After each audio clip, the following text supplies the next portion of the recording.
Trump amezungumza kwamba baada ya muda mchache ile Hormuz ile pale itakuwa ni himaya ya Marekani. Sasa hiyo ni kauli ipi? Kwa sababu ashasema kwamba iko chini yao. Sasa ashasema sisi ndo tuna control Strait of Hormuz. Kwa hiyo ameshasema huyo ndo Trump bwana. Yeye ndo anai control. Hivi hujamsikia akasema kwamba wameniomba mimi niongoze Iran kwa kipindi. Huyo ndo Trump. Kwa hiyo tushamzoea, lakini ule muziki umekuwa mzito. Generali wake Curtis kaambia mwanangu chomoka kwenye muziki. Kweli? Hivyo unajua MQ9 Reaper wamepoteza 25%, asilimia 25 ya inventory ya MQ9 Reaper. Juzi waliweka order ya MQ9 Reaper za US dola $200. Kwa hiyo na stockpile yao imepungua, it's costing them ina nini. Hivi vitabadilika sura. Ushakumwona pweza anavyobadilika mara anakuwa blue. Kwa hiyo kuna players wengine wataingia, yaani ndio inavyoenda. Sio, sasa hivi Saudia, Pakti leo wameingia, Pakistan, Uturuki, yani kuna, kwa hiyo vinabadilika sura. Ila ikiachwa mtu hizi wewe unakumbuka mara kadhaa nilikwambia wakiachwa mtu bei Israeli na Iran, Israeli anakalishwa. Si umemwona karudi nyuma? Yani alitesti mzigo, pigwa za uso, karudi nyuma. Kubwa jinga lile Marekani. Wewe nenda kama sasa kakaza kinyuma. Umeona?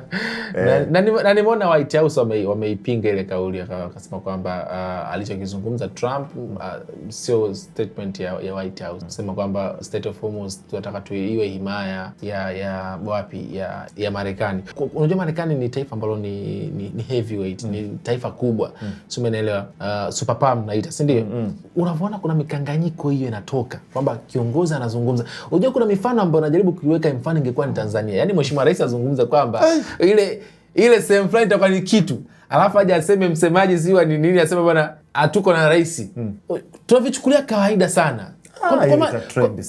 Kwa Marekani inamaanisha nini sasa? Sema tujaribu kuipiga indip. Yaani ngoja nikwambie hivi, kuna lea ukitaka kuchukua level ya juu ya kisiasa sawa. Wanaongoza Marekani na wanaofanya maamuzi Marekani. Sio unaona, sio kina Hegseth, sio Trump, sio Swidani. Kuna watu wako behind wana run kila kitu. Ndio maana hao utakuta wanaongea wanafanya, lakini hakuna kinacho. Trump kabla kuingia madarakani alisema nitabadilisha vita vya Ukraine ndani ya muda gani? Mfupi sana. Akasemaje hakutakuwa kuna vita tena. Trump mpaka sasa hivi kapigana mara ngapi? Ndani ya miezi 6 ili kuingia. Kadondosha mabomu mengi kushinda muda wote ambao Biden alikuwa madarakani. Na ndio alisema Putin. Aliongea na Bill Clinton. Bill Clinton akakubali, akaenda kuongea na watu wake, alivyorudi Bill Clinton akachomoa. Yaani wanaongoza madarakani sio marais. Ni watu wako nyuma ya marais. Kwa hiyo wewe kwenye kampeni yako utaongea wewe, ukimaliza si ndio umeingia madarakani, naambia tulia. Hapa mchezo uko hivi. Tulia. Ukijifanya mjuaji sana, watu wanakula kichwa. Lakini kuna wale wanasema kwamba Irani ni kwa namna ilichokionyesha kwenye hivi vita kati ya Israel na Marekani, tuna haja sasa na wenyewe kuiweka superpower. Unajua kuna side mbili. Unaweza kwamba bana ile haiwezi kaa superpower kwa sababu nyuma kuna mataifa ambayo yanaisaidia Irani. Mfano leo kuna taifa ambazo zimetoka kwamba zimeonekana ni ndege za kivita za China zikopo Irani. Umeelewa? Tukisema vile kwa sababu wanasaidiwa, kuna haja ya kuwatoa, tusiwaite ni superpower. No, mimi nadhani wanaofanya assessment hiyo uelewa wao wa military complex na military structure kidogo uko chini. Hakuna mtu anakuwa superpower au superpower kwa vile umesaidiwa au hujasaidiwa. Ngoja nikuulize. Vita vya kumtoa Gaddafi unafahamu ni nchi ngapi Marekani kaingia nazo pale? Kwa hiyo simply because aliingia na Ufaransa na Uingereza na nini kusema sio superpower. Kwenda kuivamia Iraq pale. Hakuingia peke yake. Waliingia zaidi ya nchi 30 kwenda kumtoa Saddam. Je, simply because kaingia nchi 30 sikasaidiwa?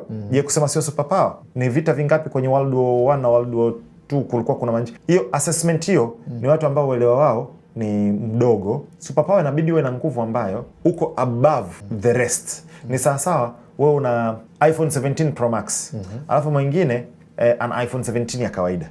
Mwingine ana iPhone 13.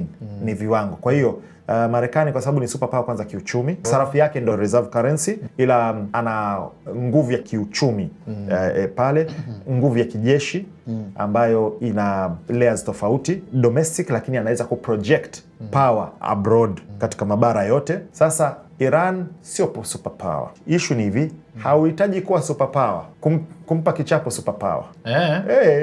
Unahitaji kuwa superpower kumpa kichapo superpower. Hebu nitajie timu gani ya mpira ambayo ndo best duniani, yani ipi ndo yani best kwa sasa? Spain.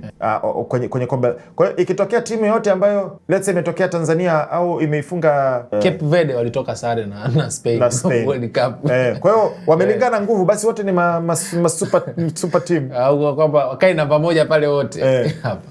Kwenye vita vya Afrika, Italia alikalishwa na Ethiopia. Umeona? Na vita na nchi nyingi tu yani. Kwa hiyo hauhitaji kuwa superpower kumpa kichapo superpower. Ni mbinu za kivita, ni wataalamu wako wa kijeshi wanavyoplan na kujua jinsi ya kutumia advantage ya kimazingira, geographic yale, ya aina za silaha, kumstudy weakness. Sun Tzu, The Art of War, ambayo wataalamu wote wa jeshi lazima wanamsoma yule. Anakuambia if you know the enemy, ukimjua adui wako, ina maana unajua nguvu zake, unajua udhaifu wake, unajua structure yake, unajua anavyo function. And know thyself, na ukajijua na wewe, ukajua nguvu zako, udhaifu wako na mazingira yako, you need not fear the outcome of 1,000 battles. Hauhitaji kuogopa matokeo ya mapigano 1,000 kwa sababu tayari unamjua adui na unajijua wewe. Kwa hiyo it's as simple as that. Iran amejitambua na kamtambua adui wake, ka plan accordingly, na matokeo ndio tumeyaona. Kuna watu mpaka sasa hivi hawaamini kwamba Marekani kakalishwa. Yani mpaka sasa hivi hawaamini. Unajua wanamjua Marekani yule wa Rambo yule na Arnold Schwarzenegger yule yani unajua tunatuma majeshi msituni wakitumwa wale makomando yani komando kipenzi ile. Wanajua ndo Marekani yule. Marekani na nguvu yake yote. Hata hawajui kwamba sio mara moja, mbili, tatu. Kwenye Korean War kakalishwa kala kona. Kwenye vita vya Korea ambavyo ndo viligawa North and South. Aliingia pale akakutana na mziki pale. Of course kwa kuna China, kuna Urusi, lakini aliingia Vietnam kala kichapo pale. Zaidi ya miaka 9 kala kichapo. Kwa hiyo sio mara ya kwanza kula kichapo. Soviet Union walikuwa ni superpower nyingine, wamekula kichapo Afghanistan. Marekani kaingia Afghanistan miaka 20 kuidondosha Taliban. Kaondoka Taliban, hiyo ndio inaongoza sasa hivi. Nimeona pia hii wamekuwa kifananisha sana. Urusi mnaisifia sana, mbona sasa ameshindwa kuipiga Ukraine? Huu mwaka si wangapi hiyo? Nadhani ndio unachozungumzia, si ndio? Sasa ndio mfano huo. Ukraine ni proxy. Yani unajua superpowers au nuclear powers hawapiganagi direct. Wanapigana kupitia controller. Umeelewa? Wanaweka watu, wanawapiganisha. Kwa sababu wao wakipigana ni rahisi sana kuescalate, yani kuvunja masharti wakaanza kutumia nuclear. Umeelewa? Kwa hiyo wanaepusha ile. Vita vyao vingi yani ni proxy. Wanatafuta sehemu, huyu anasupport huko, anasupport huko, anapigana. Kama kinachoendelea Mali, Nigeria na Sahel ndio kinachoendelea huko. Al-Shabaab, Syria, ule Al-Sharaa ambaye ndio rais wa sasa hivi. Sio ni project ya CIA wale na Mossad. Ndio wamemtengeneza mpaka kaingia akachukua urais. Ukraine sasa hivi makombora yote ya Urusi ambayo yanafika. Analalamika, anaambia Marekani nipeni Patriot missiles zile. Umeelewa? Kwa hiyo Ukraine bila msaada game lingekuwa limeisha. Ukraine anasaidiwa na nchi zaidi ya 30. Umeelewa? Ufaransa, Ujerumani, Marekani, nchi za EU zile, Canada, Japani na wote wamempa F-16, wamempa Patriots, wamempa Tomahawk, wamempa HIMARS, wanampa ISR, Intelligence, Surveillance and Reconnaissance, zile long range weapons. Ukraine hana satellite, hana uwezo wa kuongoza zile mabomu yaende akapige wapi. Nani anayefanya hivyo? Ni Uingereza na NATO na Marekani. Kwa hiyo ile ni proxy war. Hizi nchi zinapigana na Urusi kupitia yule. Wakisema watoke, waache Mtubee, haichukui mwezi. Kwa hiyo ina maana Marekani wanaitumia Ukraine kama uwanja tu. Yes.